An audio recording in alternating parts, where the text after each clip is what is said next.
This video is sponsored by Card Kingdom. You can visit their store by using my referral link in the description below.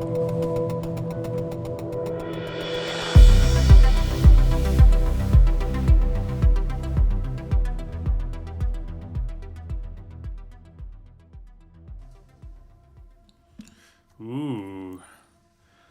Pretty strong opening pack. So Mask of Gristlebrand is really good. I mean, it can be a little clunky, but you can literally put it on anything and it turns it into a massive problem. And I think that's plenty good to take here.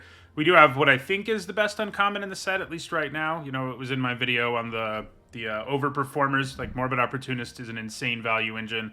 Really not that hard to draw like at least one card out of every turn cycle, and drawing two really isn't that unlikely. And Archivist is like a notch below them, but it's also a pretty good uncommon. You know, it's mostly these two uncommons and the rare that are good. After that, this pack has a pretty steep decline. You know, the Abomination and Locked in the Cemetery are both fine, but yeah, we take the Mask here. It's also an insane value engine, and an even more insane one, in fact, than Morbid Opportunist. So, I mean, it should be because it's rare, right? Okay, so we've got a Defenestrate here. It's a very nice removal spell.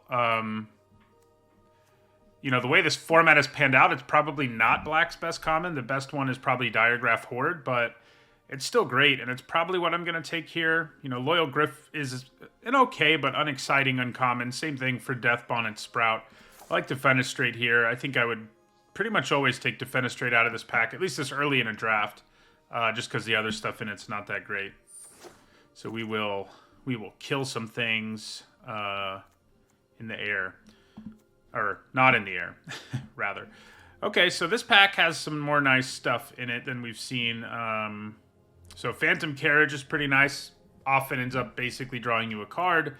Basically everything that tacks on a zombie to it is already reasonably efficiently costed, so it's pretty nice. You know, Big Hook Angler has been a great 2-drop for blue decks.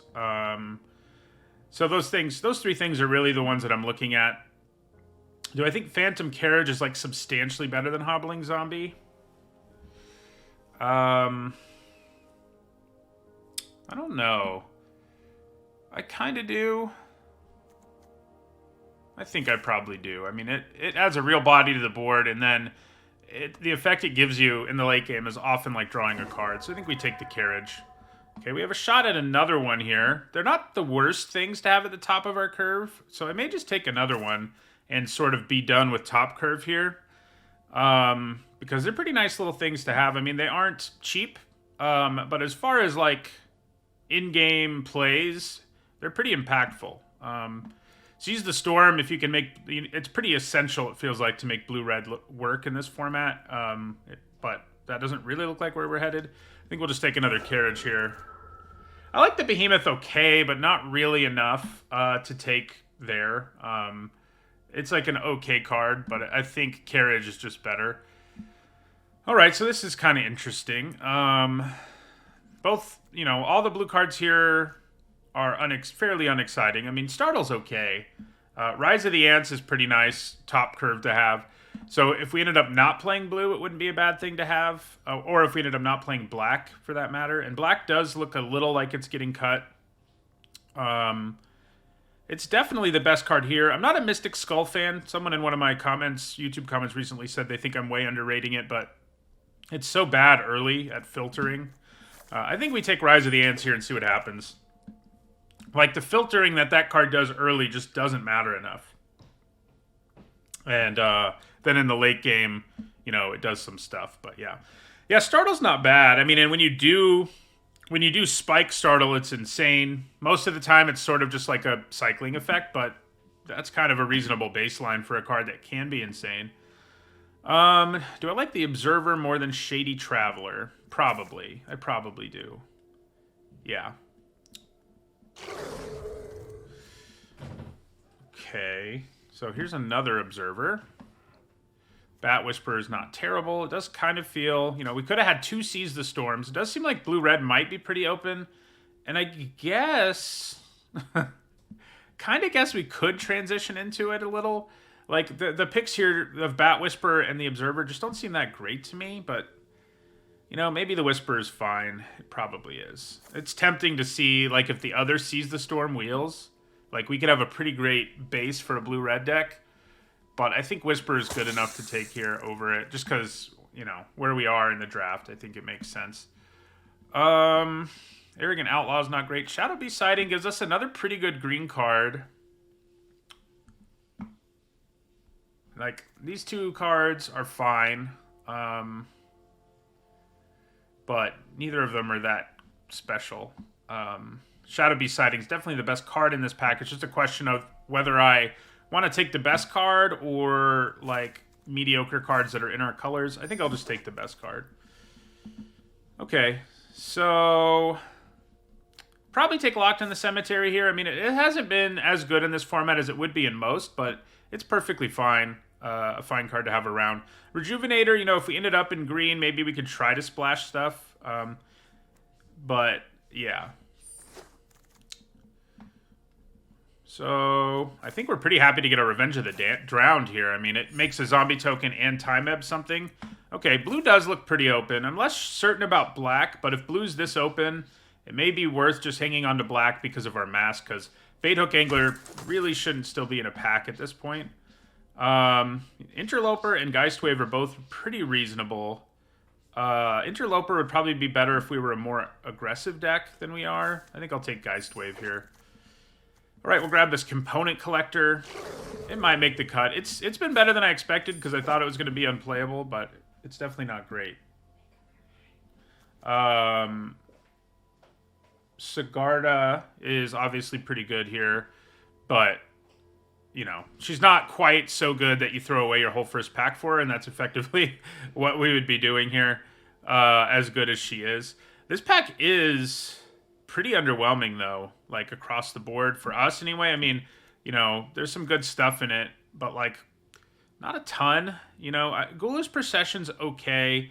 It's probably what we end up taking here. It's definitely better, like, in a black-white deck than it is in a blue-black deck. Sigarda just looks really unlikely to work for us, and I think this has a high enough ceiling that I want to take it over her, so I will. You know, Consider's okay. I mean, there's okay things in that pack, but yeah.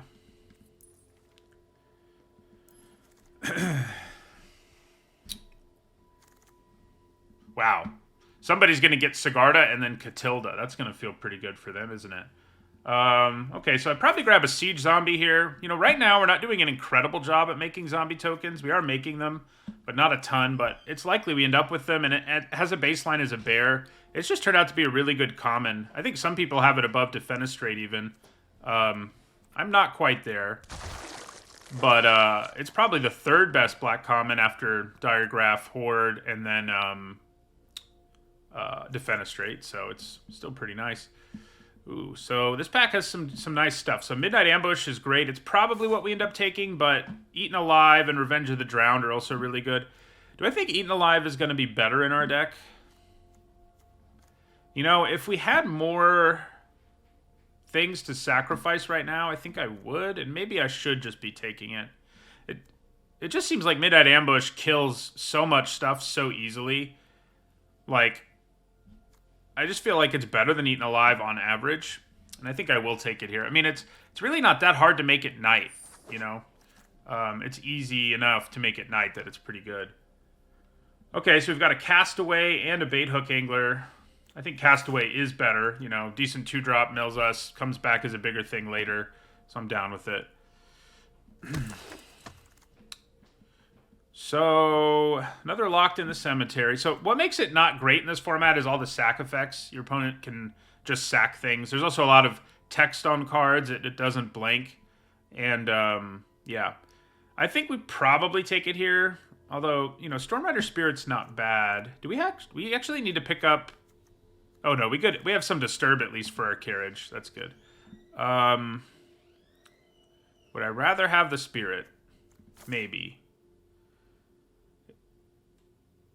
I think we're doing well enough on removal that maybe another flyer makes more sense. Yeah.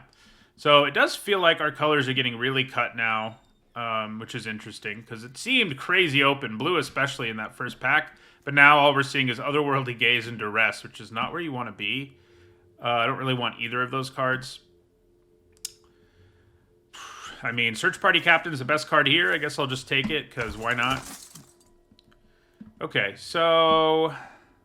probably take Fading Hope here over Locked in the Cemetery. It's just such a cheap way to interact. Okay, so there's a Siphon Insight. We probably just take it. I mean, you know, it's basically a glorified Anticipate, but that's perfectly fine, I think. So I think we're fine with taking it. It's definitely not a card that feels like a crazy good rare, because it's not. But it is fine, and it'll probably make the cut in our deck. And given what we were seeing before it, we're probably okay with it. All right, we'll grab an Observer. I'm a little surprised at how little people are interested in the Observers. They're just... you know, they're not like Siege Zombie exactly, because Siege Zombie's upside is even bigger, but a 2-mana 2/1 with very real upside is a card that I like having in a lot of decks in this format.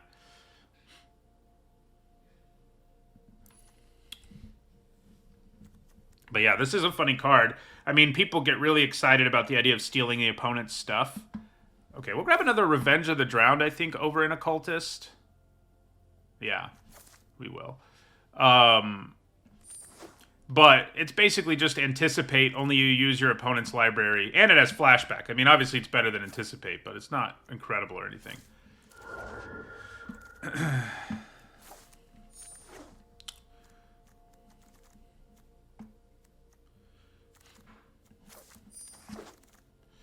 Okay. Well, probably just Baneblade Scoundrel. I mean, Vivisection can do some nice stuff with your zombies, but we're not so good at making zombies right now that I'm willing to take like a synergy card over a card like this one that's just more powerful on average. So, yeah. You know, this is just a great creature. Difficult to block on front or back, and that makes it pretty appealing. Okay, here's an Ecstatic Awakener, and we're definitely into that. We definitely want more zombies to really take advantage of the Awakener, but we have a decent number, and we have some other expendable creatures. I think we want the Awakener. It's been another overperformer as a black common, I think. But yeah, I think we take it here over... You know, if I were in red, obviously I think Purifying Dragon's the best card in the pack. It's just very real, you know, a very real threat that really punishes a deck lots of people play. So yeah, but I think we take the Awakener here. We've got Bait Hook Anglers to sacrifice and stuff too.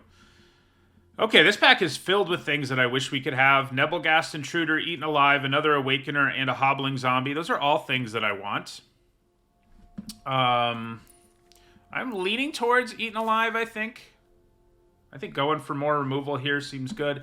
I like the Intruder a lot, but I think Eaten Alive is probably where we go. More removal here. Are we into a Vivisection yet? Are we interested in that? Or do we just grab another Defenestrate? I'd probably just grab another Defenestrate. I think that's where we go there. Alright, so I think we grabbed Falcon Abomination. Getting 2 bodies out of 1 card is more and more appealing in our deck. So getting a card that does it is good news. Okay, so here we have a pick between Revenge of the Drowned and Bait Hook Angler. I think we grab another Angler, especially in a world where we're playing an Ecstatic Awakener. Oh, wait a second. There's a Diagraph Horde. I almost passed that. So yeah, this is an insane common. It's good news to get it for our deck, actually, just because it does so much work. The 3 bodies it gives you are awesome. Kind of leaning towards Evolving Wilds here, just for the fixing. The other stuff in this pack is not especially good for us. So yeah, we'll take the Wilds. Okay, so Flip the Switch is nice. It doesn't always line up well, but we have enough like instant speed removal and stuff that I could see it being pretty good here. I think I'd probably take it over these other options. Okay, so here's Startle. I think we probably grab it over Locked in the Cemetery. That's how weird this format is. You know, that a card like this is actually better than the removal just because, you know, it has a baseline of giving you a zombie, preventing some damage, and cycling. And that's just, like, really nice, a really nice thing for this deck to have. I think our deck turned out pretty good. We could get another Unblinking Observer here. We don't have enough spells for Delver, right? Actually... If we end up playing this many spells, we might. I'm going to grab the Delver. Okay, so Behemoth or Larder Zombie? Probably Behemoth. Shipwreck Sifter's not really what we're interested in. Rotten Reunion's interesting. So we did get a bunch of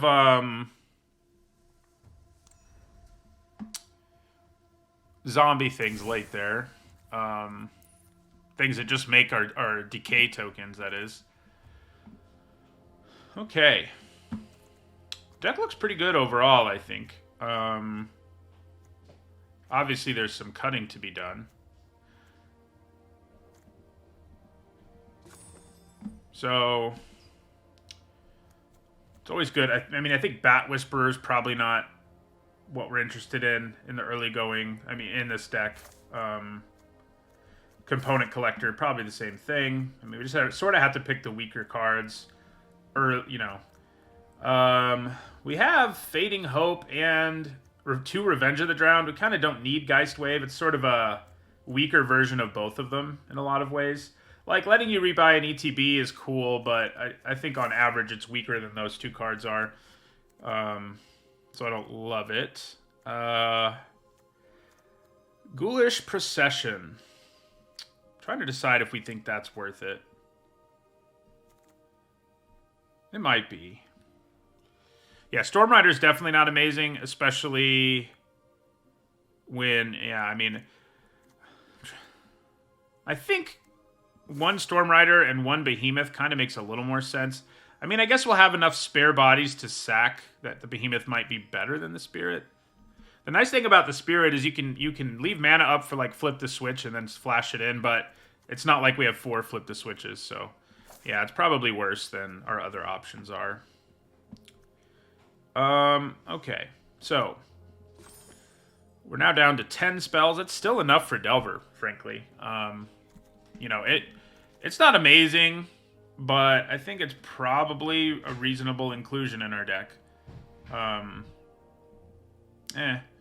don't know. You know, 10's a lot, but it's also like, what does that mean? That Delver's going to flip like 1 in 3 times? I think the Insight's worth it. I think the card advantage it generates is worth it. I think having, you know, flashback, having options when we play Phantom Carriage is actually a big deal too. Like, tutoring up between as many cards as possible really matters. So I don't think we cut Siphon Insight. We probably do cut the Delver. You know, even in a limited deck with 10 spells, it's just going to be a 1/1 for like 2 or 3 turns. A little too often. Like in the late game, that's pretty ugly. If we play it on turn 1 and it transforms on like turn 3, that feels good. And that's like believable. Like that can happen, but it's still a little iffy. Yeah, I mean, Ghoulish Procession is definitely a card I'm thinking about cutting. I think Unblinking Observer is perfectly fine. We have enough spells and flashback. But yeah, Ghoulish Procession, if we were the black-white deck, I think it would be a lot better because the extra bodies matter more. And I mean, yeah, there's some silly stuff you can do with it, like sack a thing to Ecstatic Awakener, get a 2/2 in addition to this becoming a 4/4 and all of that, but I think we probably cut it. It takes enough setup, and it's really, if you get it late, it's often not that powerful because getting a 2/2 like in a game that's at parity like that can't block just isn't that great. So, yeah. We have 4 zombies, but we don't really have any cards that are straight up zombie payoffs, so it doesn't really matter. So, yeah.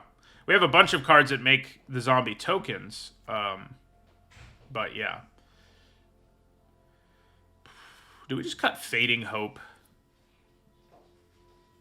Sort of feels like maybe that's where we want to go here. I think everything else is better. I mean, the Behemoth could maybe not quite be there. But I think we have enough ways of making extra bodies that it seems okay. Maybe. Maybe it doesn't. It's probably better than Fading Hope, though. Yeah. All right. I think this looks pretty good. I like, you know, we have some of the zombie synergy stuff going on, the go wide with token synergy. Then we just have a bunch of good removal. We have a borderline bomb and Mask of Gristlebrand, and then we have some nice late game with Phantom Carriages. So I feel reasonably good about this. Reasonably.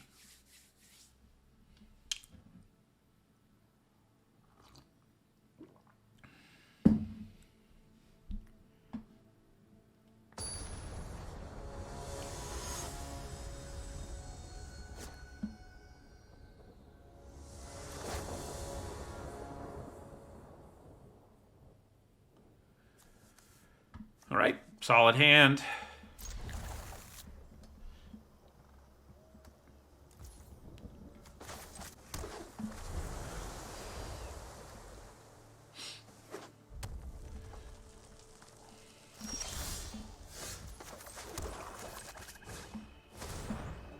Play our Covetous Castaway.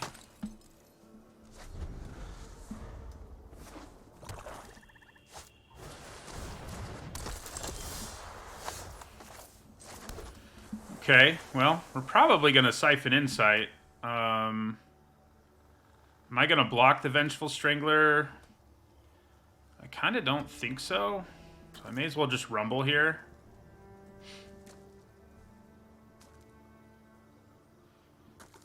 I mean, it's kind of an interesting situation, actually. Because if I just have the one creature... never mind, I am going to block. So we'll pass the turn.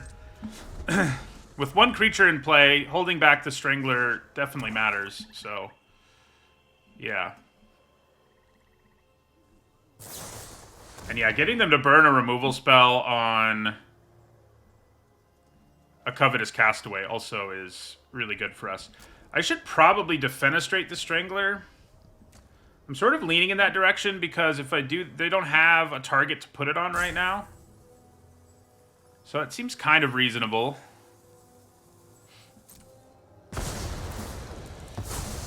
See what we mill here.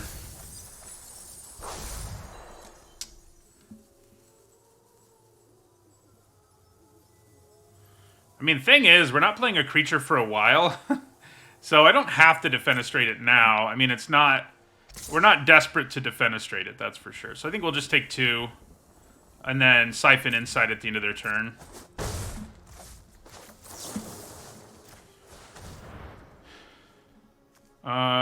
Interesting. I don't super want either of these. But...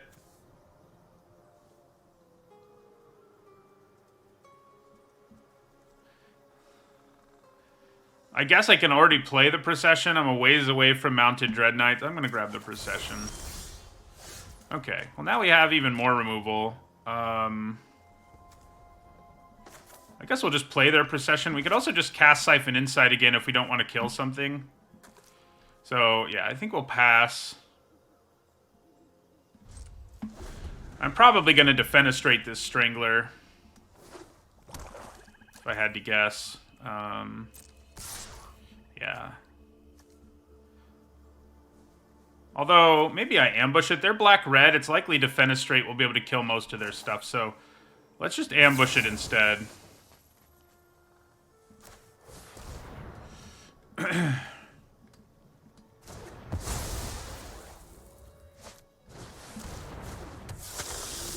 Okay, well, luckily I can also kill that. I can also go the bounce route.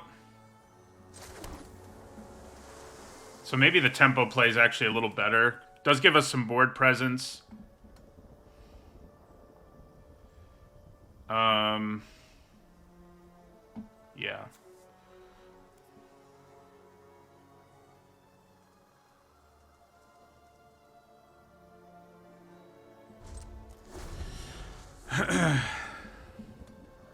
So I think we'll probably Revenge of the Drowned it.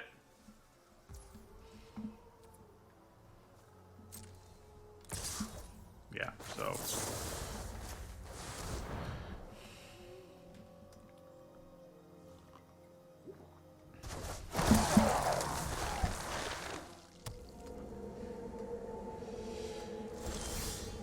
Man, drawing a land there would have been nice. I mean, we did draw a land, but you know what I mean, a real one.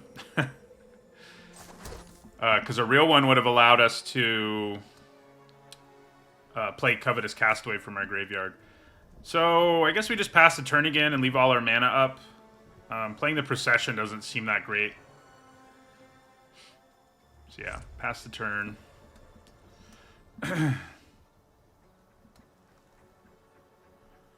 So far, I'm liking how this game's playing out, even though we're, like, not doing things. We kind of are, is the thing. I mean, we're sort of, you know, taking away their value. They've 2-for-1 themselves at least once. And we just have value all over our graveyard. So I like that.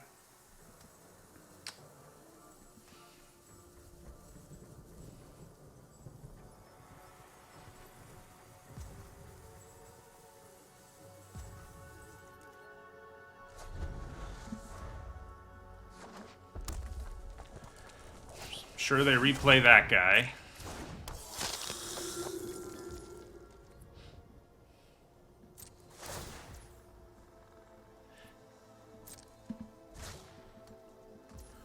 So, do I actually want to kill it this time?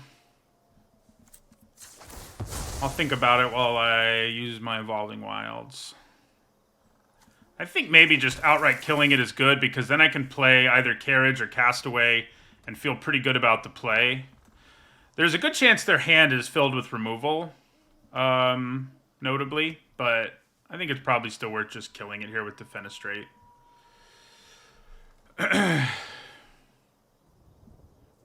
Siphon and take the Florian. That would be that would be interesting. I think it might be a little too cute to go that route, but it's definitely tempting because, yeah, I mean, Florian's really good, but yeah. All right, so let's Defenestrate him.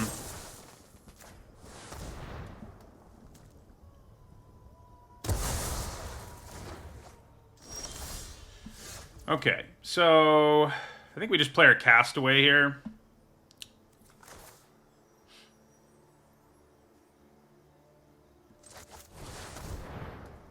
Good chance it dies, but it'll be the second body from one card, and we're also going to shuffle back in some good stuff, like our Diagraph Horde. I think Diagraph Horde, Defenestrate, Olivia's Midnight Ambush seems pretty good to shuffle back into our deck.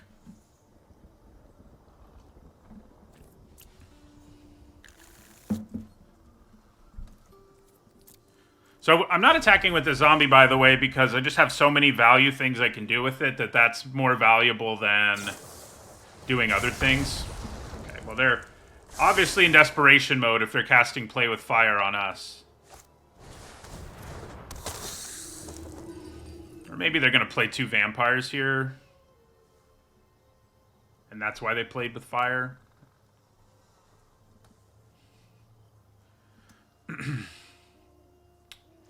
Nope.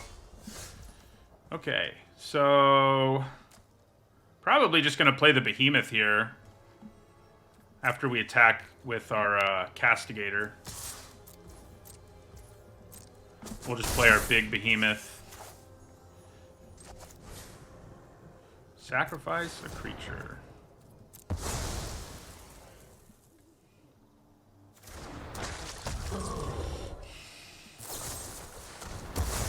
Okay, so that makes sense that one of the removal spells was Defenestrate.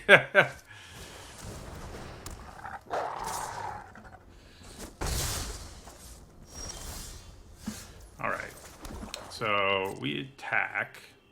I mean, this is a race we'll ultimately win at this point. And we'll play Phantom Carriage.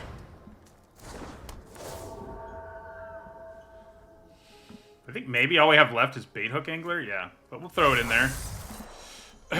Because Siphon, Insight, and Castigator are already hanging out. Okay, so I probably block... Oh, it has Menace, that's right. We'll block the Harrier. Okay, well, things are starting to get a little interesting for us, and not in a good way. Alright. So...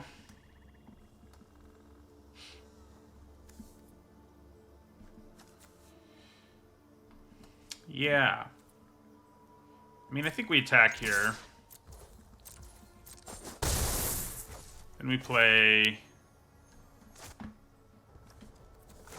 Get the angler back.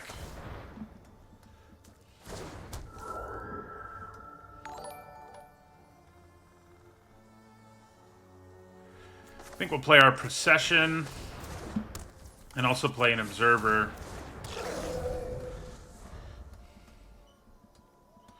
You know, it felt locked up there for a minute, for sure. So this can come back as a 2/2 Death Toucher, but I can just bounce it, which would give them the ability again. But I think that's probably okay. Yeah.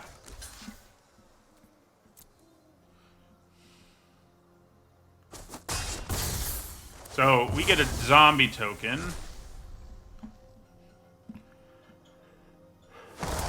I'm sure there's...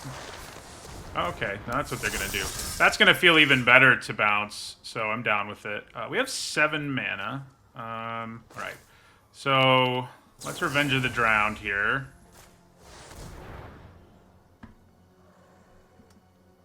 And I think I'm going to swing with my zombie here. I mean, it makes it so...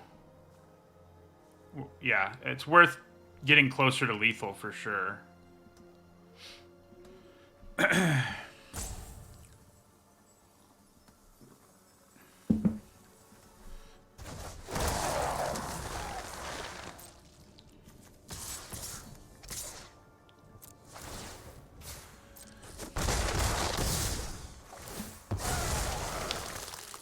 So we'll even get another zombie if we kill their socialite, which is nice. Maybe we should have run this, huh? With all our removal. I wonder whether I should use up Midnight Ambush here or not. Probably. Turns off cards that might get some value out of damaging me. Okay, well. Oh yeah, so we'll Midnight Ambush that, and that will give us the game.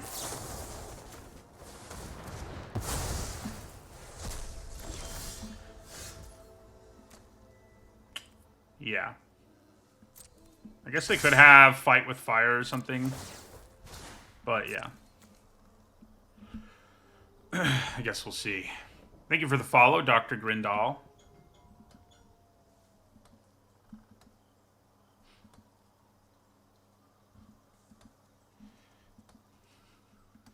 If I had killed this instead, I would have gotten a 2/2. So that's one thing to keep in mind about killing that sort of thing. We do have a procession in our sideboard, and this game sort of gave us an opportunity to play test it. I do feel like it's probably not super necessary. But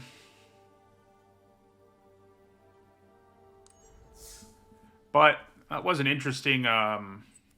with all our removal, it definitely gets a little better. I don't know. What would I cut for it? Some, like, medium thing? Like, Morcrit Behemoth, probably? Yeah, I don't think I'm feeling it. Unblinking Observer wouldn't be the worst cut for it. Maybe that's where I go. I kind of like that, actually. I mean, we have enough creatures... No, we don't. Creatures plus removal is kind of what we're looking at. Because any of our creatures dying gives us a 2/2, and every one of our removal spells would give us a 2/2. But yeah, I mean, you need to get like 3 or 4 out of it before it feels worth it, and it's probably too much work.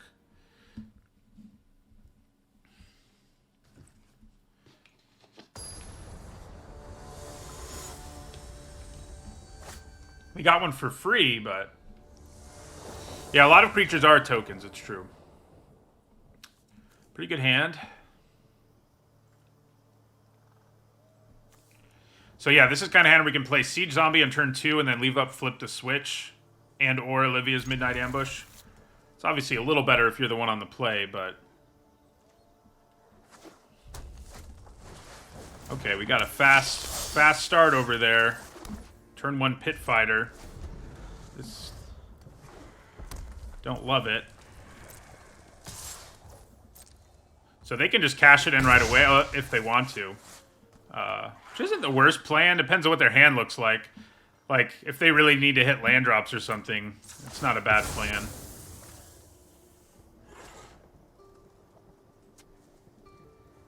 So yeah, I'll grab an island. Do I bother playing Siege Zombie? I think we probably do. Good chance it dies, but that's okay. One thing this deck could have really used is that the Raise Dead effect to get back some of our powerful cards, like our Siege Zombie, you know, because they do die quite easily. Looks like he's okay, though. Well, he's not anymore. Yeah, so this is going to be a turn, unless we draw a creature to play, where we'll just leave up, flip the switch, and if they don't play a thing to flip, then we'll just kill things with one of our removal spells.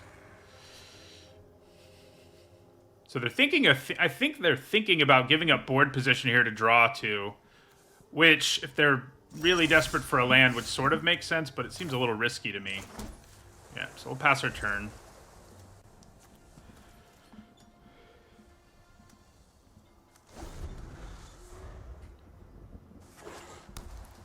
So there's the white mana they were probably wishing for.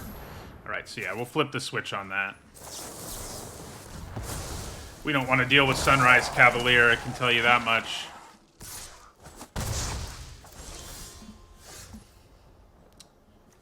Okay. Well, we're going to end our turn now. Looks like the right art to me, unless I'm crazy. I'm also not the best at paying attention to art on Magic cards, so... Okay, so... If I kill Pit Fighter here, they don't get access to that ability anymore, and they don't have another creature to put a counter on.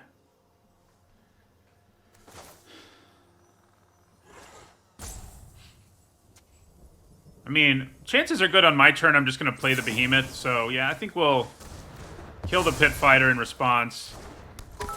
Just give him a 3/4. Thank you for the bits, Demonic Pooper. Yeah, so I mean we could go the Ecstatic Awakener route instead, I guess, which isn't a bad plan. It's more, yeah, we probably just play the Behemoth though. Let's be real. So we'll sacrifice the zombie, play a Behemoth.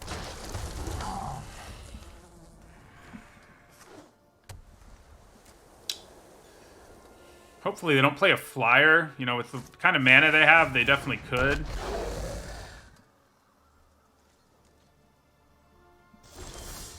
Okay. I think we probably attack with Behemoth and play Phantom Carriage here. I probably get Covetous Castaway.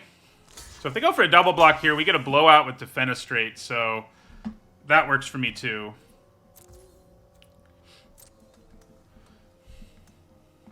Yeah, so we Defenestrate the Silversmith, and that pretty much should be game. I mean, unless they draw something incredible off the top, that's the kind of turn that just wrecks our opponent.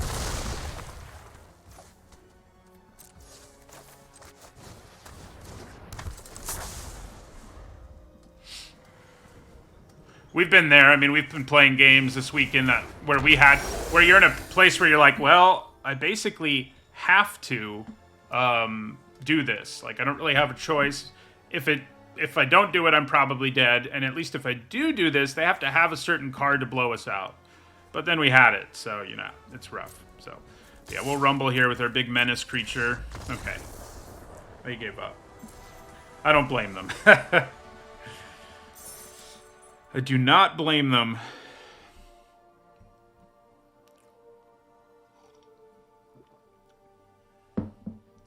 Yeah, I mean, it seems like synergy is king in this set, more so than, like, AFR, certainly.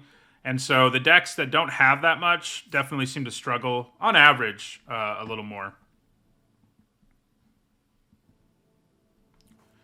On average. We haven't seen our mask yet. But that's okay. If we keep winning and never draw our mask, I'll take it.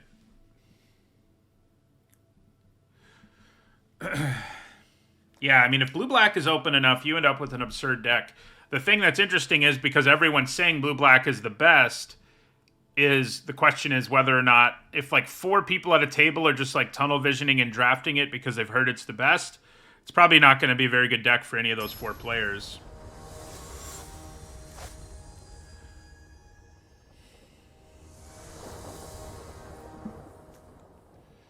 Okay, well, there's our Mask. We don't have any early creatures in this hand, which is a little bit of a bummer, but I guess that's what our first game looked like, too, so... yeah, so we'll grab a Swamp with Evolving Wilds so we can play our Mask, for sure. And then we'll Siphon Insight on turn 2. I mean, so it's not a disaster. Like, we are going to do a thing on turn 2, but... so, pass. Sack this. Grab a Swamp. Play. So we have a 2-drop now. It's probably just better to play it than Siphon Insight. Add to the board, you know. It's the name of the game. Alright,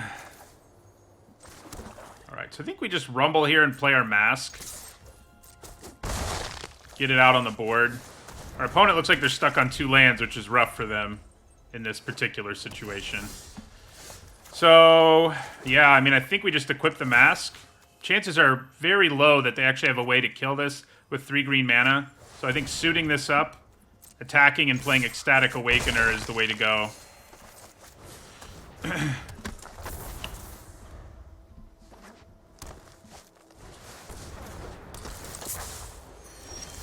That is the kind of card that sort of gets you back into decent position if you're behind. So I think we just play our Scoundrel here.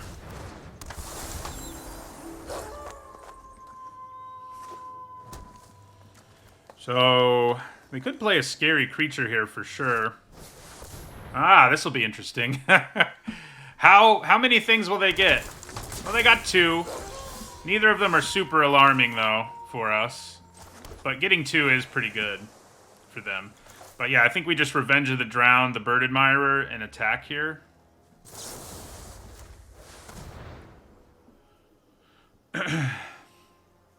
So they may just be like a mono-green ramp deck with Storm the Festival as their game plan.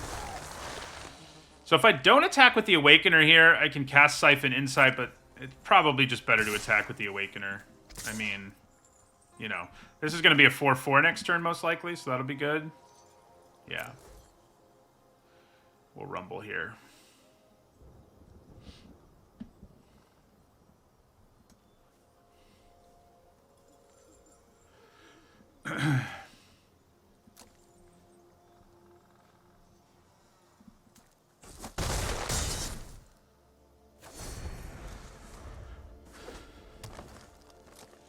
They do have 8 mana already, so they're going to be able to they're gonna be able to storm the festival here soon. So I mean, if we don't kill them, and we might not, so who knows? Thank you for the follow, Edoxy. Maximus, you can just do both, you know? So why not just do both? Yeah, that's a problem. That is a problem. I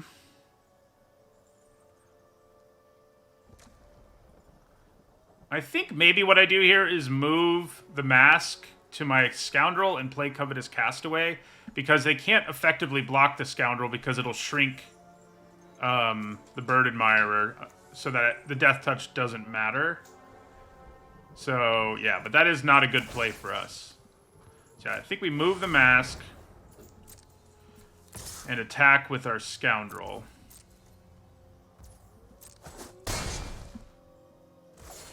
Then play Castaway here.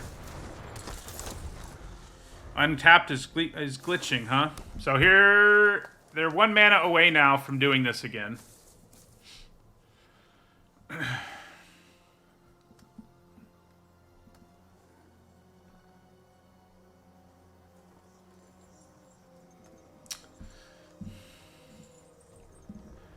It is a cool card.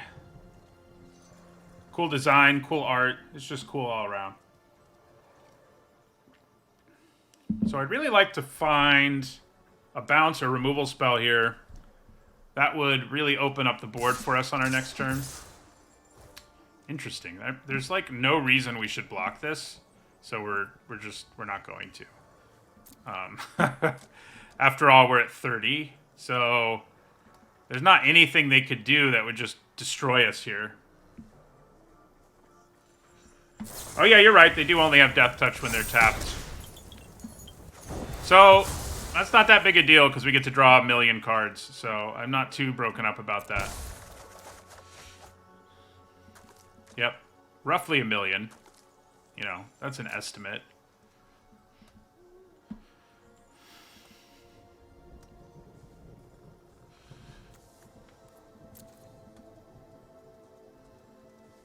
So I guess they're gonna do another... defend the Celestis. Okay. That doesn't feel great. However, now we have Defenestrate, and that's great news.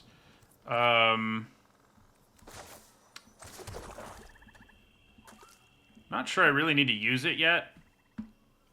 Kind of thinking flipping my Ecstatic Awakener...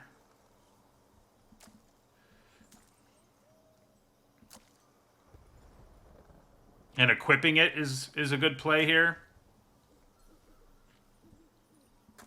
It would take all our mana, but we'd go back up to 24. I guess at the same time, killing Sereth seems pretty important.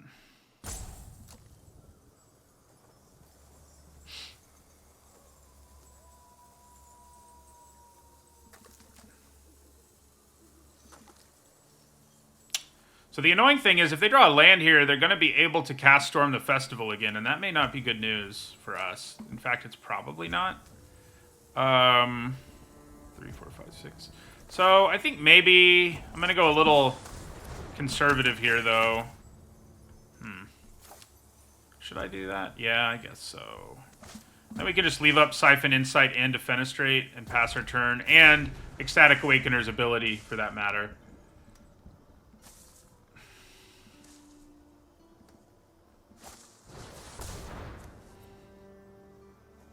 Yeah, that's not good. I think maybe I should have been more aggressive. Oh yeah, Diagraph the Festival. Good call. That was really stupid of me. I forget about that part of the card because it seems like it does so much already. I'm thinking about just blocking with my Castaway here.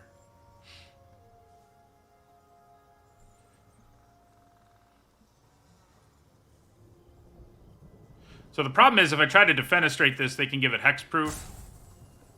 So, yeah.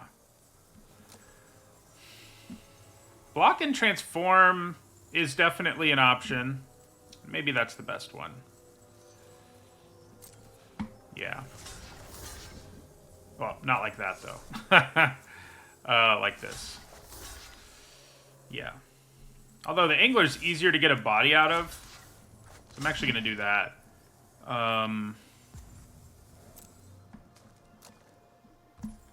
And then, yeah, do this. Then we can still Siphon Insight at the end of their turn, which is nice.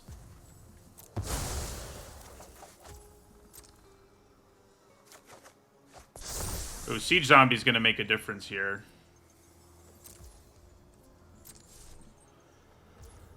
Alright, yeah, so we'll Siphon Insight. See what they have on top.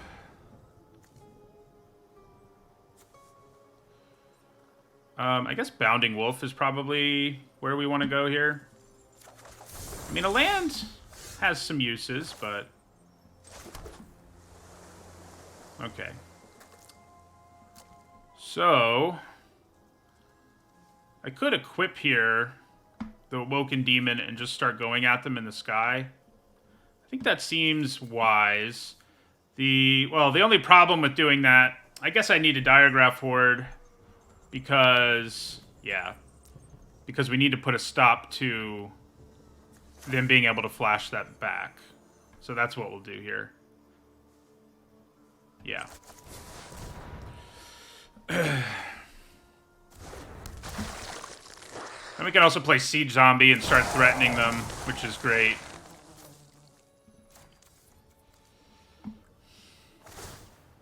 That does make their Willow guys bigger. So maybe I should have only exiled one thing. No attacks. and Siege Zombie. So I think we're in good shape now. We've still got our mask ready to go, should we need it. Got lots of blockers.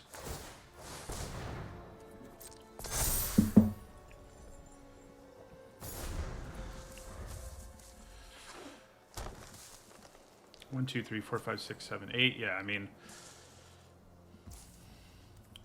they may just swing out here to try to kill us. Might be their best option, I guess. I think we just take 4 here.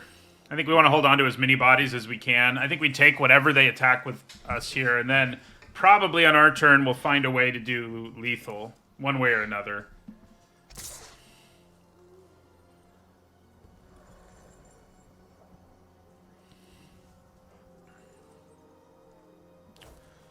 Pack one, pick one, I think was Mask of Gristlebrand. So yeah, we'll take 7. They have 10 mana, so they can put counters on things, but if that's what they do with their mana here, they're pretty much dead. So, yeah. That's what they're going to do. They don't really have any other choices. I guess, you know, I say if that's what they do with their mana, but what else would they do with it? Because they don't have anything else in their hand, so...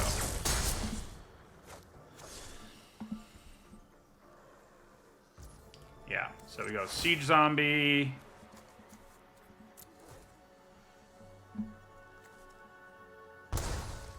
Siege Zombie.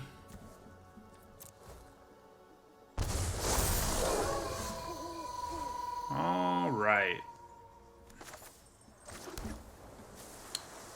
So, I think we go ahead and Defenestrate Sereth here.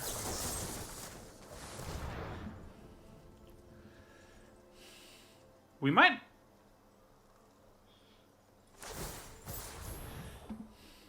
Okay, so they untap that. It's probably not worth an Alpha Strike.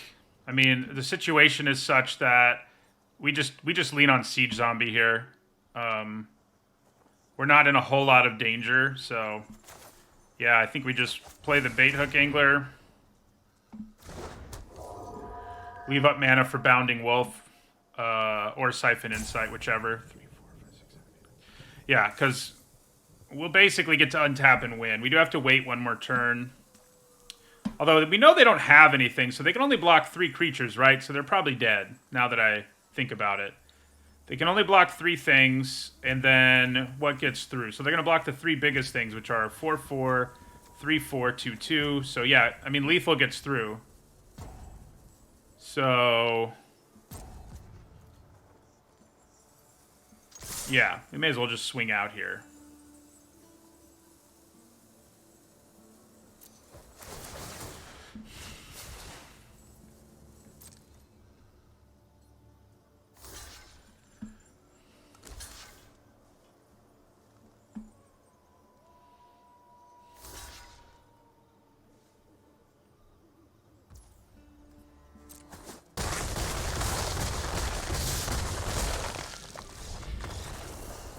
If they had a card in their hand, the right thing to do there would have been to sort of lean on Siege Zombie, but given that we know they didn't have anything, that was obviously the right thing to do.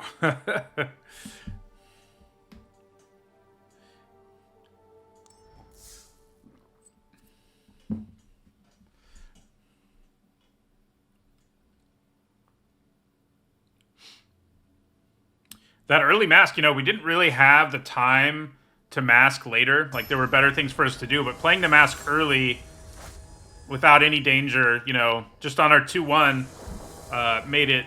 It's pretty much what won us that game. And then we also got to draw a bunch of cards, which was good. All right, so this is going to be a good hand because we can just leave up, flip the switch. I mean, we have a 2-drop, and then after that, we just leave up, flip the switch, and we can threaten, you know, Siphon Insight, Midnight Ambush, etc. So, looks pretty good to me.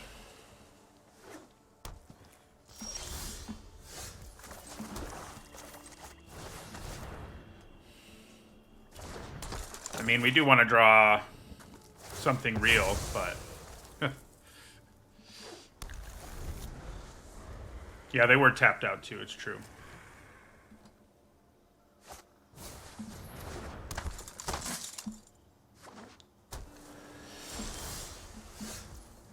Okay.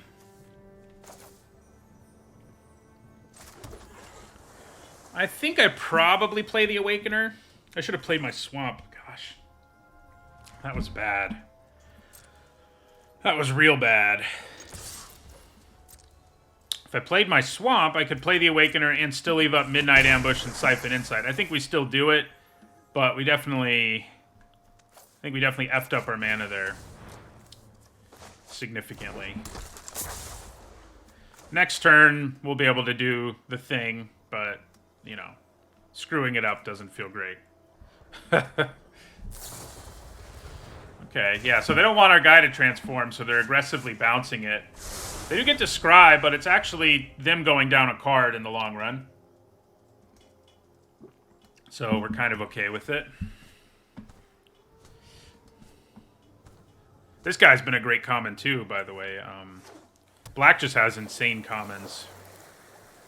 This one's at least like a synergy common. It's not just like good in every deck like the others, but still. Let's go to combat here. Is it worth an attack? I mean, with the Nebelgast thing, probably not. So I think we just pass the turn, play our Angler again, and leave up our 2 instants.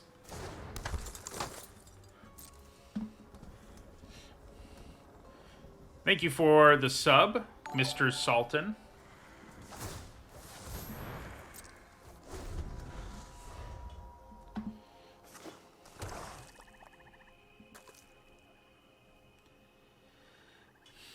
How's it going, Grixis Leader?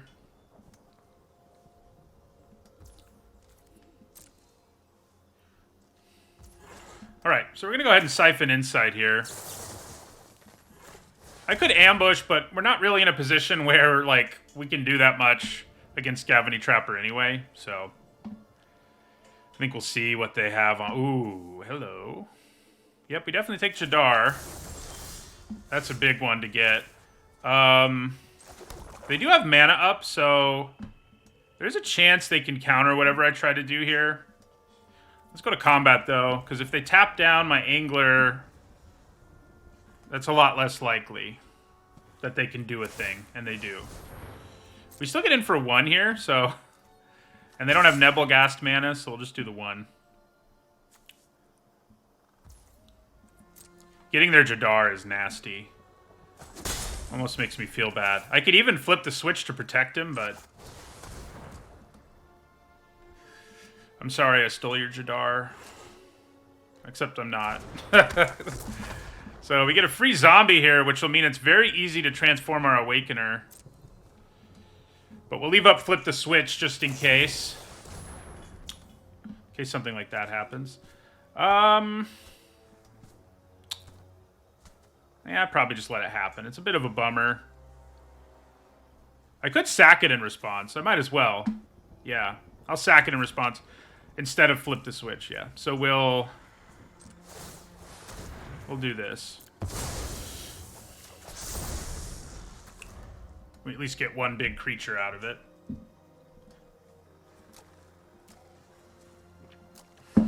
I don't think Jadar... I mean, Jadar is good, but it didn't feel like flip the switch was what I wanted to do. Could be wrong, but...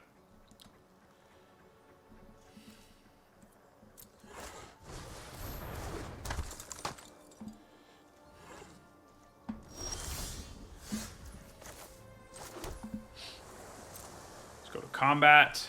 I'm sure they tap down my Bait Hook Angler. They do. We'll just play Diregraph Horde here. Make sure they can't get back their Jadar. Or their Ambush, for that matter.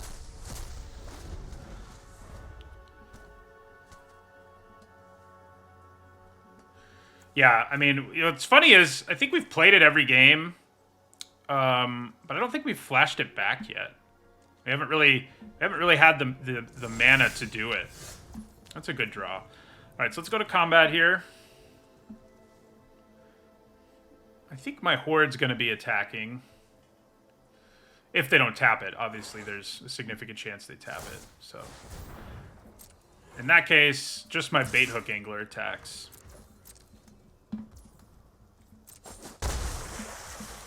And then, yeah, I mean, they could have flipped the switch here. I could go a little more conservative. But them having flipped the switch isn't that big of a deal, frankly. I mean, I'd like for my Phantom Carriage to resolve, but... And it does. Works for me. I think we probably... You know, it's our only choice. So yeah, we'll get our Covetous Castaway. We probably would have liked a little more Disturb and Flashback in this deck to... Because we have 2 carriages, but, you know.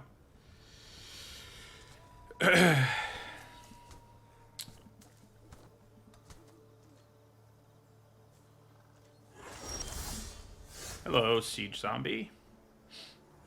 Alright, so we go to combat here.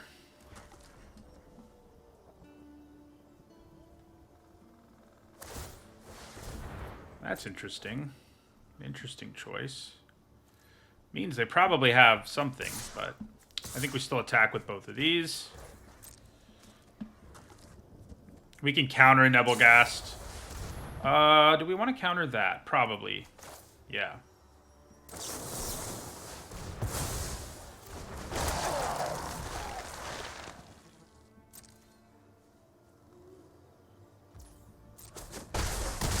Alright, so now we play Siege Zombie here.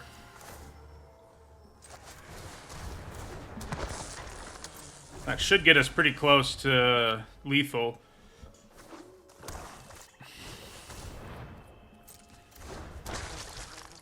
Yeah, I did not get the Raised Dead spell. That's the one sort of bummer about our deck, I think.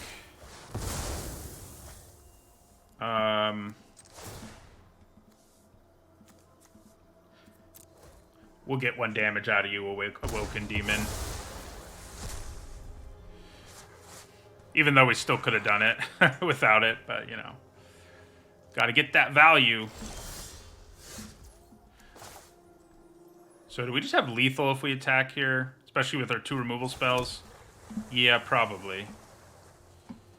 So...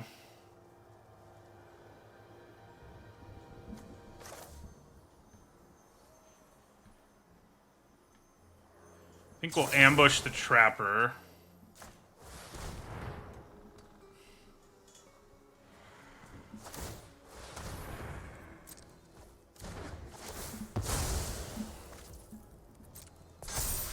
Then defenestrate the mob. Yeah.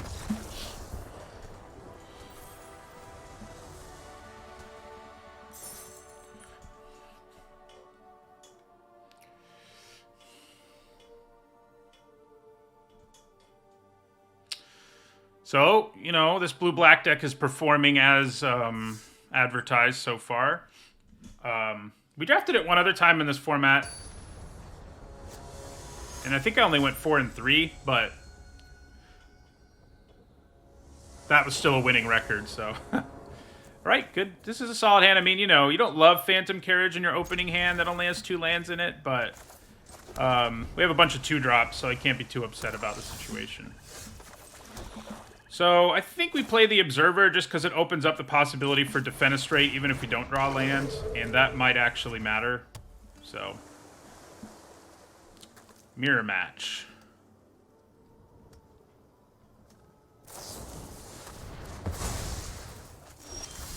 Uh-oh.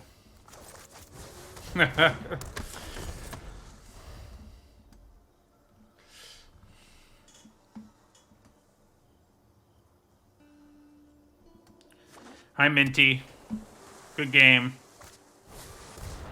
Okay, well, definitely throw away our Carriage. And I guess Startle. I mean, I can cast Startle, but it just seems like this other stuff is better overall.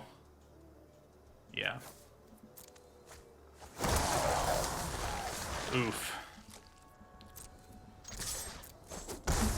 We're gonna be needing that 3rd land. We have had things go pretty much our way this entire draft so far, so losing a game to mana. Oh yeah, they're gonna transform that right away. The good news is I can defenestrate it, but the bad news is I can only do that if I ever draw a land, so so that's not great news.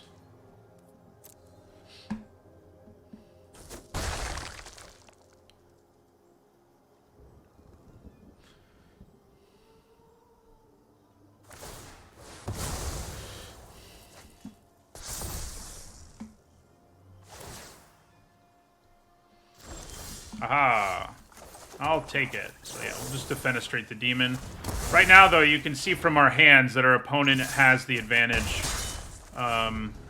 You know, they're the ones who've been getting the value stuff going, and we're just sort of... Man, we didn't get any organ hoarders either. That's kind of sad. No organ hoarders is a sad thing. Fourth land is good news. So I think we attack with our Awakener here. They could have the bounce spell, and that could be kind of a problem. But there's only one spell, and it's uncommon that could wreck us here, so I think I'm just going to go for it. I may just do 3 here. I think we just do 3 here if they don't do anything. And then that way we can leave up Defenestrate. Yeah. Works for me. We get to leave up Defenestrate here if they play something scary. And if they don't do anything, or if they tap out, we can just sack the Angler to our Awakener. I don't know how much removal I have, but I'm pretty sure it's more than 4. The answer is a lot. Alright. So we're going to take 3 here. I'm probably going to Defenestrate that Wrangler. Yeah. Scab Wrangler becomes a very big problem. We also don't have that card, actually. So we're missing a few of the nice synergy pieces, but we're doing reasonably well overall with our deck. Land is not a bad draw there, thanks to our Diregraph Horde.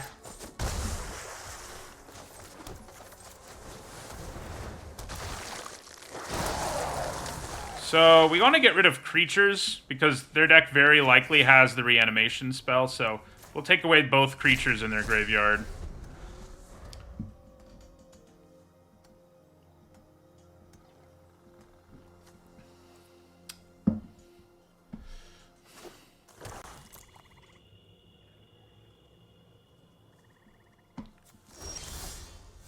Ooh, hello.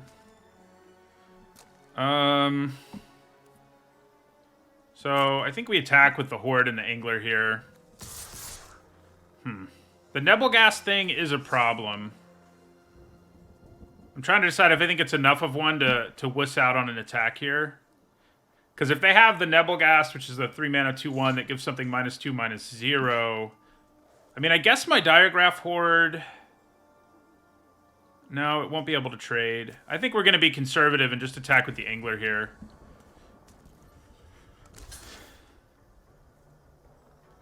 It could be that they're flooding out over there and I should have been more aggressive, but you just can't... Blue-Black has so many ways to interact that it's just dangerous to assume they don't. So, let's try to play our Mask here. Decent chance they have flipped the switch, which sucks, but they weren't going to counter my Baithook Angler, so... Oh yeah, Storm Rider is not good. Ooh, Devious Cover-Up, okay. Now I wish I'd been a little more aggressive. You think they have flipped the switch, too? No, just Defenestrate. Okay, well, we're both out of gas. We have better board position. I mean, they have a little more gas than we do, I suppose.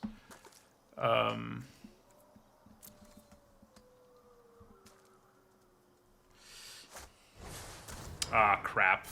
At least they didn't have a counter to put on something. That's the pro there. The con is that they get to draw way more cards.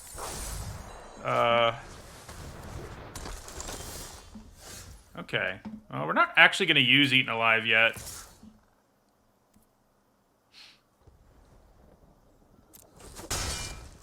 I mean, I could use it on Organ Hoarder or on the Angler for that matter, but I think we just hold on to it for now. They do get another thing back, so, you know, that card's going to be a real problem. Just because of the value they're getting out of it.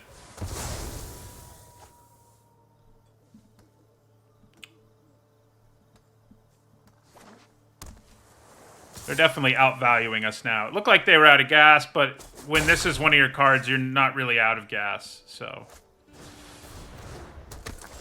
Alright, we're in some serious trouble now. I mean, we can't race them that effectively. Although, surprisingly, they didn't attack with their Angler there. I guess they're worried about lethal. I think we attack again here. And...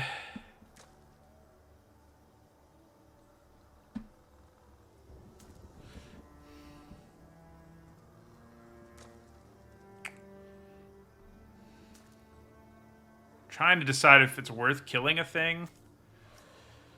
They're going to draw so many cards here late. We really need to draw something impressive to have a chance, and they countered our best card, so that's not looking great. But yeah, we'll pass here. At least bluff we can do a thing. They don't actually have... Oh no, they do have Storm Rider Spirit that they can get back, which is not great for us.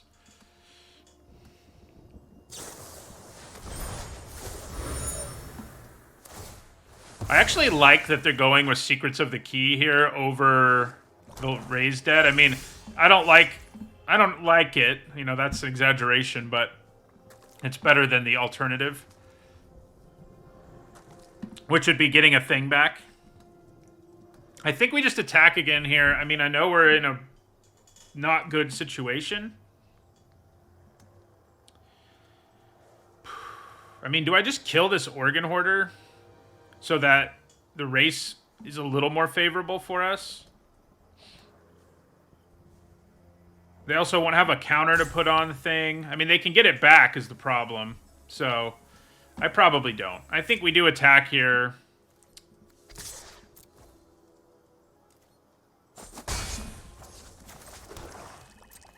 But it's not feeling great. Our opponent's drawing like a million cards and we're, you know, about to be at 2-ish.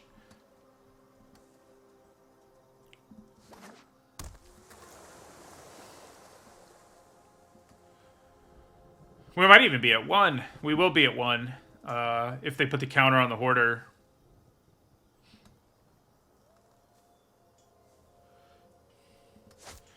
Oh yeah, Eaten Alive does exile. That's a good call. I mean, I don't think it would make a massive difference, but it is a little more useful in this situation than I was thinking. Okay, we do not want to draw another land here. We can't really afford that. Hey, that's actually a pretty good draw. Yeah, so I think we play our Abomination.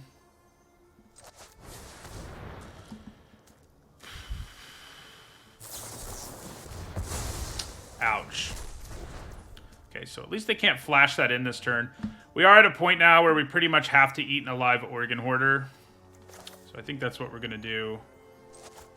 It just hits too hard and we can't block it effectively.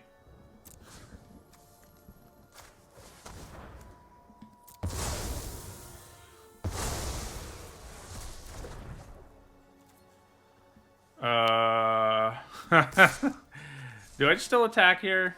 Yeah, I mean, I'm not going to block, so... We aren't in a good situation, like, no matter what, so I think dropping them to 6 is worth it.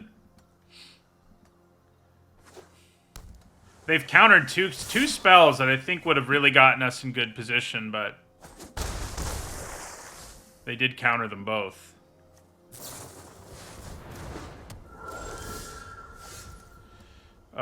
Yeah, that won't save us. Nope. We got out blue-blacked. You know, the Organ Hoarders they had are, you know, rebuying an Organ Hoarder like that was... That's the kind of thing that really seals a game.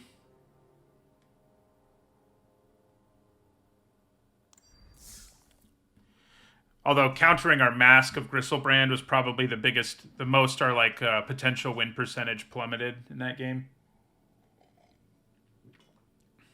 Because if it had resolved, we would have gained a bunch of life and made a creature that is a complete nightmare to kill. So, you know, it's pretty good, generally speaking.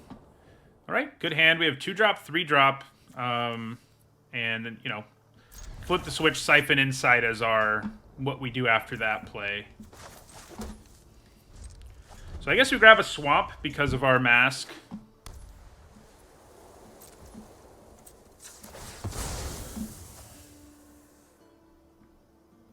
Yeah. We drew an island anyway, so there you go.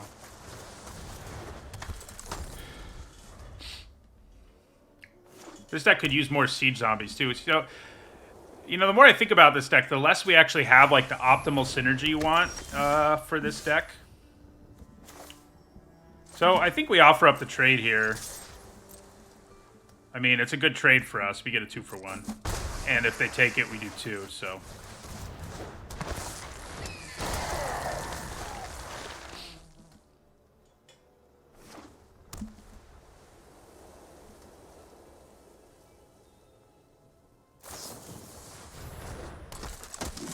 You know, they could have flashed that in, but... Alright, so we're going to rumble with both of our real creatures. Not our zombie token. Then we just pass the turn. Maybe now I don't. In fact, I probably don't now. If we do ever get our mask, it's a good idea to remember Cathar Commando is a thing. But yeah, we'll get the Angler back, and then we'll Siphon Insight at the end of their turn. Basically, if you have the opportunity to add to the board, you probably should. But if all you have are a bunch of instants, then, you know, you'll be in pretty good shape. Yeah, that's not great news. It makes me wish I had flipped the switch up a little. So they can hit me for 4 here if they want to.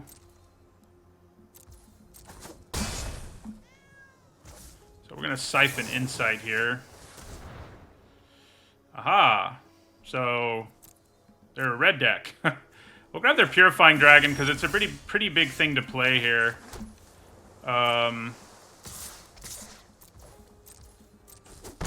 I think we just play it right away. It makes our clock a little more impressive in the sky.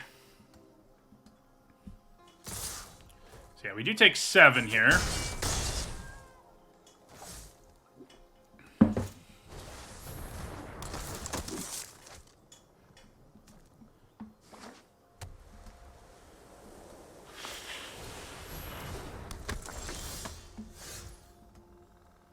Okay. Well, I think we attack here and then play Unblinking Observer and leave up, flip the switch. Yeah, that seems reasonable to me. We can kill the mob here, so that's great.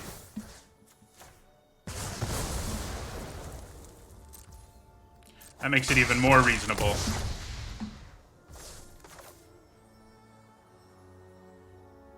Yeah, we'll play the Observer. Gives us a thing that can actually block, and then leave up, flip the switch, which they're going to have to play another card here for us to be dead. So making sure I can counter that other card is probably a good idea.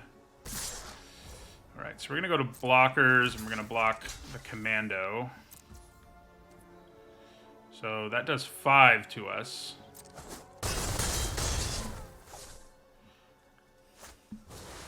Yeah, we'll just counter that. I mean, I think we're good, even if we don't. Especially because we have Revenge of the Drowned, but yeah. Stealing that dragon that's definitely the nicest thing our Siphon, whatever, has done in this game, in this draft. We also, oh no, we didn't bottom a mountain. They never did get their red in that game, you know. Kind of evens out. It always evens out the range. Thank you for the follow, Elementos.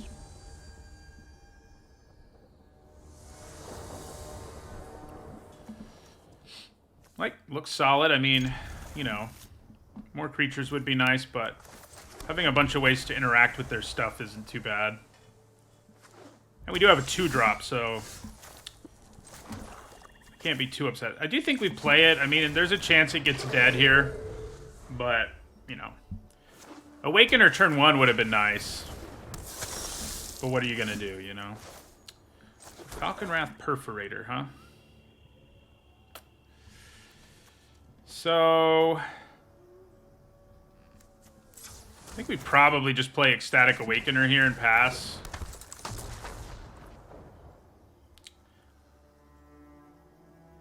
Yeah. Mostly because if we get to untap and stuff, and we still get to leave up Defenestrate because of our Observer too, so we have a lot of options. Like if they try to do something really crazy here, like Angel Fire Ignition.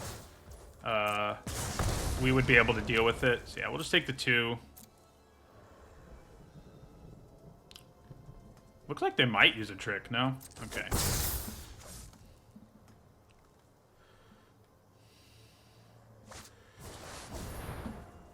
Oh, that's not good. Even if I defenestrate the Perforator, they're going to be able to do 1. So, not really worth doing right this second.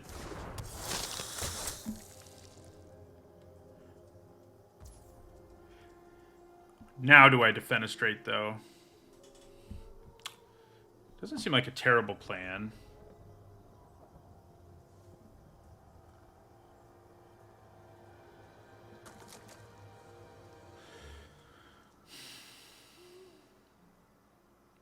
It's not a great plan, but I think I have enough other removal that I think putting them back on board a little here is probably good. I guess I'm going to kill the Perforator just because it may set up more nonsense a little more effectively. Although I can block it, so I guess I'm just going to kill the Ambusher, actually. Because I can at least block with my Awakener on that thing. Okay, well, we drew more removal, so we're okay. We're in okay shape. I think I do block the Perforator if it attacks us here. Okay. Yeah, we're going to go ahead and ambush it. So now they just have a 3/4. Which, if we draw, like, a creature, we can transform to a bigger creature. Okay. How many cards are in a graveyard? 3.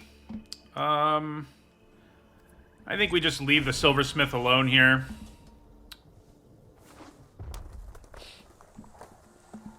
Yeah, we're just going to take 3.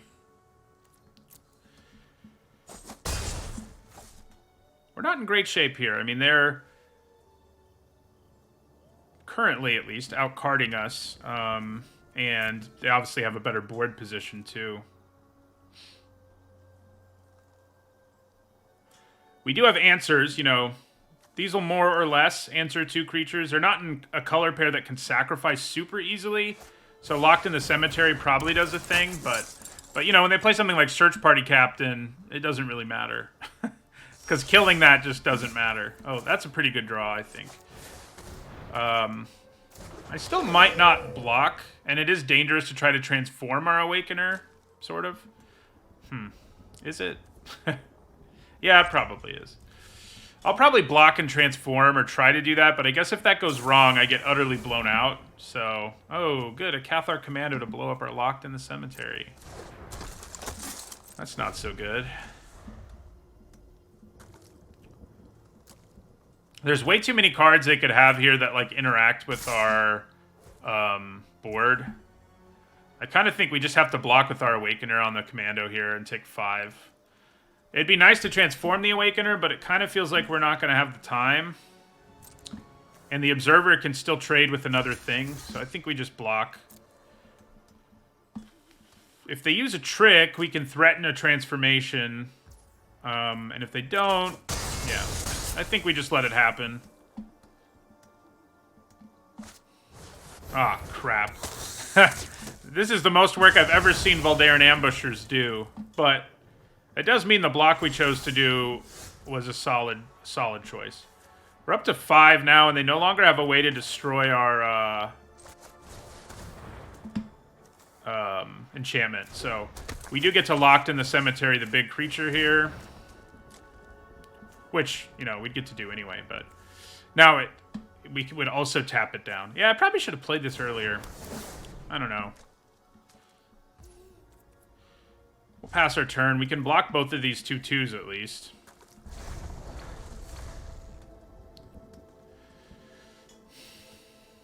If we sack it, if we draw one more land and sack it, we can also get it back as a 3/4 in the same turn, which would be pretty cool. Good chance they have a trick or something to destroy us here, but... Okay.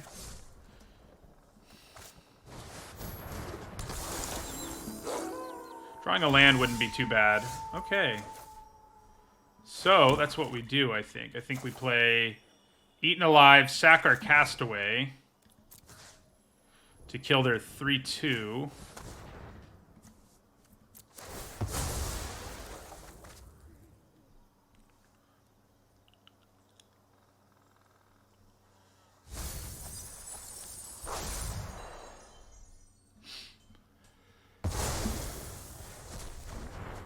Then we play Ghostly Castigator, which gives us the biggest creature on the board.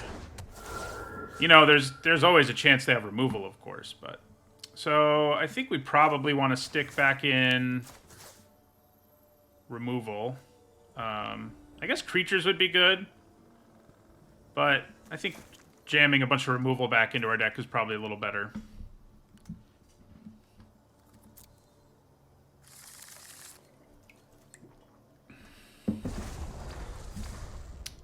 I mean, they're still very much have the advantage here. I mean, there's no way around that. Yeah, I mean, that means we're dead.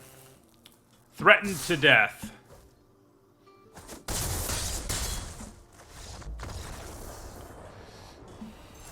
Man, those ambushers. Their deck was interesting. I mean, they weren't really a vampire deck, but they had enough vampires that those archer dudes were pretty potent.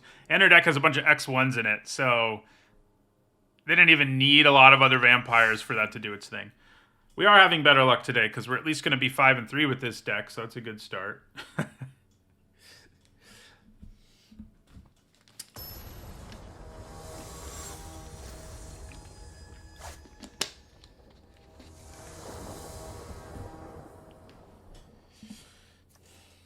Ooh. Can I keep this? I mean, on the draw, it's not a horrendous keep, but it's not great either. I think we probably have to mulligan. Yeah. Yeah. Oh, good. We still only have one color of mana. This is an even worse hand, I think, but going down to 5 is an even worse thing to do. I mean, this is the best card in our deck, but we're so far from double black. I'm also really far from Phantom Carriage, though, so I guess maybe putting the Carriage back makes more sense, since we're... yeah. Well, feels good so far. Drew one swamp, so...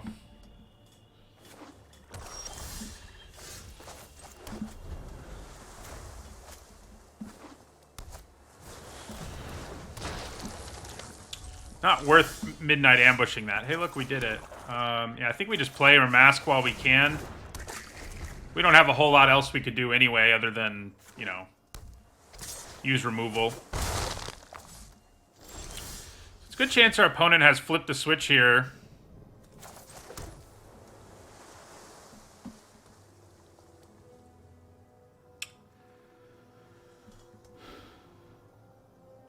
Or Revenge of the Drowned. I mean, there's a lot of things they could have. But what's the alternative? That I leave up mana for this removal? So, I mean, I could put Locked in the Cemetery on the zombie. It's not terrible, but I think we try to play a creature here and hope that they don't have a real thing. But they do. So our deck did really well against not blue-black decks, but I think there's a good chance that at least 2 of our 3 losses are going to be against blue-black decks.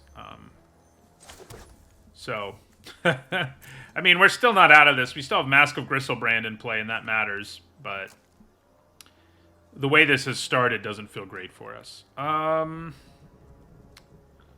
So, do I bother with Locked in the Cemetery? I don't think so. I mean, you know, shutting down the 2/2 matters, but not that much. So it's funny, we ended up getting mana for both our Mask and our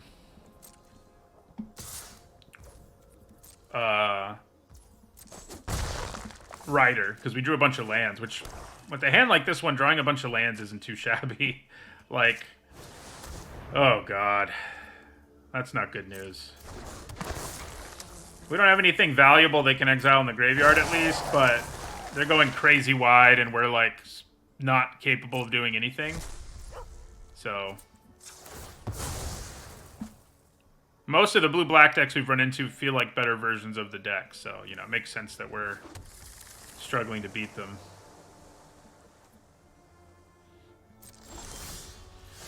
All right. I mean, we're at the point now where we have to start trying to preserve our life total, unfortunately. So...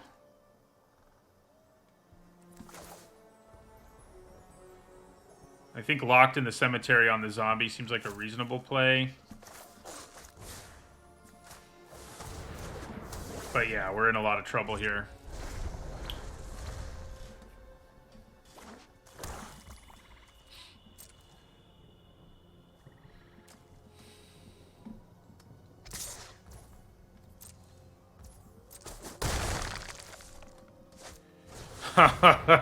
Like I said, their version seems like a better version of the deck. We only have one Diregraph Horde, so...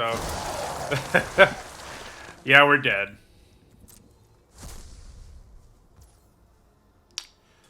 We be dead. 3, 6, 8, 10, 12, 14, 16. Yeah, we never got to put our mask on anything. So, yeah, that does us in. I mean, we can kill one thing and bounce a thing, but it's not going to get us there. Like, there's no way it will. So, 5 and 3 is fine, though. You know, and the decks that beat us were all... I mean, I can't remember our first loss, actually. It happened earlier, maybe. No, I guess it didn't. I guess we got up to a 4-0 start and then went 1 and 3 the rest of the way is what happened, isn't it?